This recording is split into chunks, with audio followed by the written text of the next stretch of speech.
নমস্কার। কেমন আছেন সবাই? রন্ধনে বন্ধনে বাঙালিয়ানাতে সকলকে স্বাগত। আশা করি সকলেই সুস্থ আছেন। বাজারে তো বেগুন অনেকদিন আগেই উঠে গেছে। আর এই শীতেতে রাত্রিবেলাতে যদি একটু বেগুনের অন্যরকম রেসিপি হয় তাহলে তো বেশ জমে যায়। তো চলুন আজকে বানানো যাক বেগুনের একটি নতুন রেসিপি। তা হবে সম্পূর্ণ নিরামিষভাবে।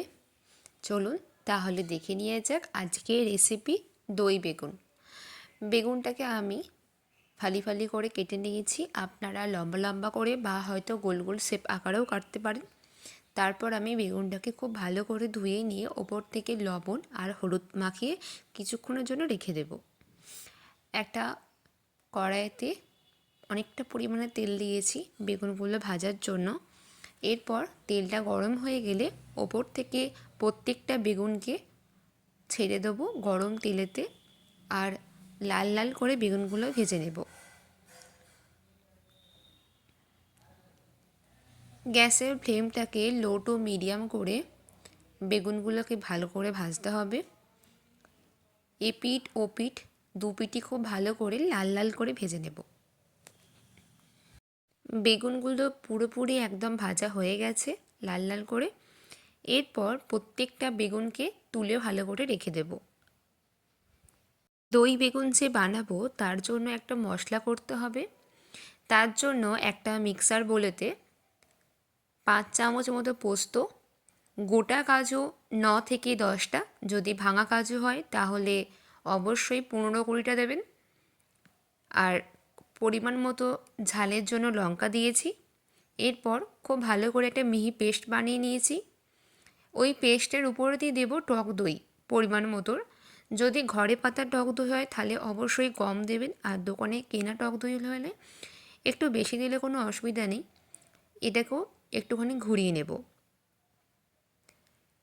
এরপর একটা কাঁচের বাটিতে আমি ছোট চামচের 1 চামচ হলুদ, পরিমাণ মতো কাশ্মীরি লঙ্কার গুঁড়ো আর ধনে, জিরে, আদা এই তিনটেকে আমি ভালো করে বেটে নিয়েছি।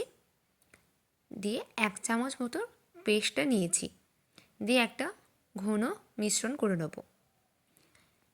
কড়াইতে তেলটা পরিমাণ মতো দিয়েছি 2 চামচ মতন।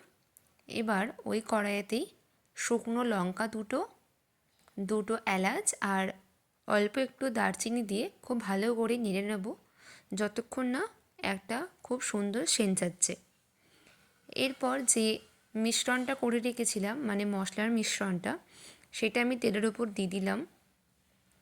এরপর খুব ভালো করে মশলাটা কষাতে হবে যতক্ষণ না তার চারপাশ থেকে তেল ছাড়ছে।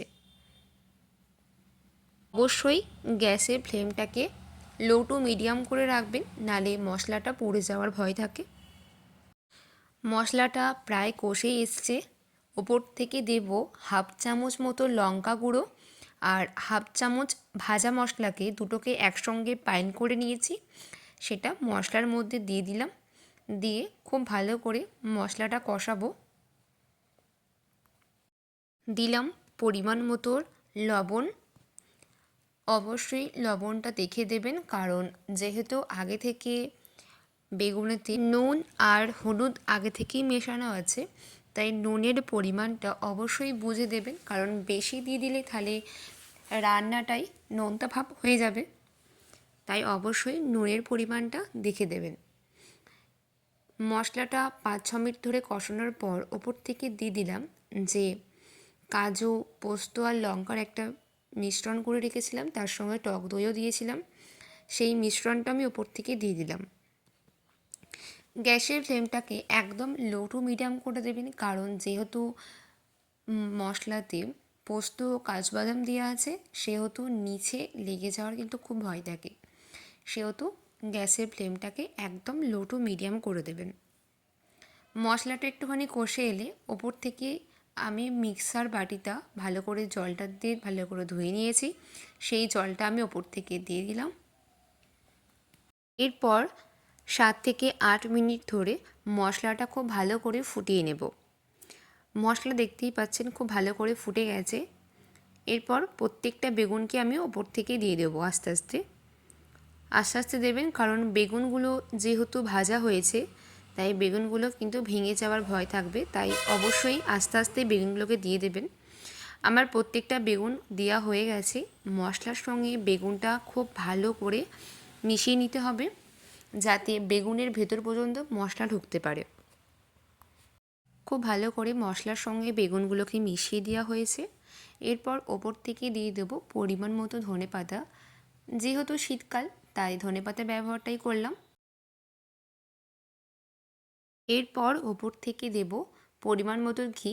যখন একটু মশলাটা ফুটে যাবে, মানে ধনেপাতা দেওয়ার কিছুক্ষণ পর, মানে 2 থেকে 3 মিনিট পর মশলাটা যখন ফুটে যাবে, ওপর থেকে অল্প একটুখানি ঘি দিয়ে দেবো।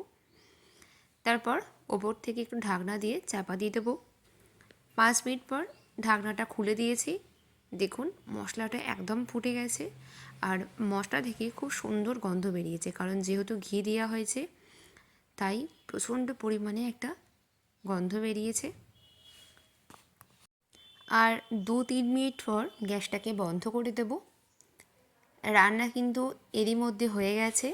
এরপর আমি গ্যাসটাকে একদম বন্ধ করে দেব।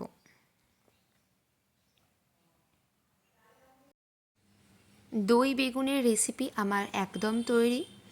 আপনারা বাড়িতে অবশ্যই এই দই বেগুনের রেসিপিটি ট্রাই করবেন।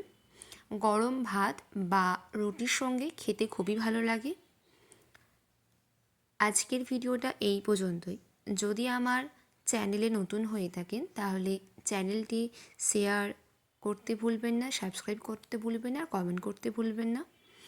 নতুন নতুন ভিডিও দেখার জন্য চ্যানেলটি অবশ্যই সাবস্ক্রাইব করে দেবেন। আজ তাহলে এই পর্যন্তই। দেখা হবে অন্য একটি ভিডিওতে। ততক্ষণ ভালো থাকবেন, সুস্থ থাকবেন, সকলকে ভালো রাখবেন। ধন্যবাদ।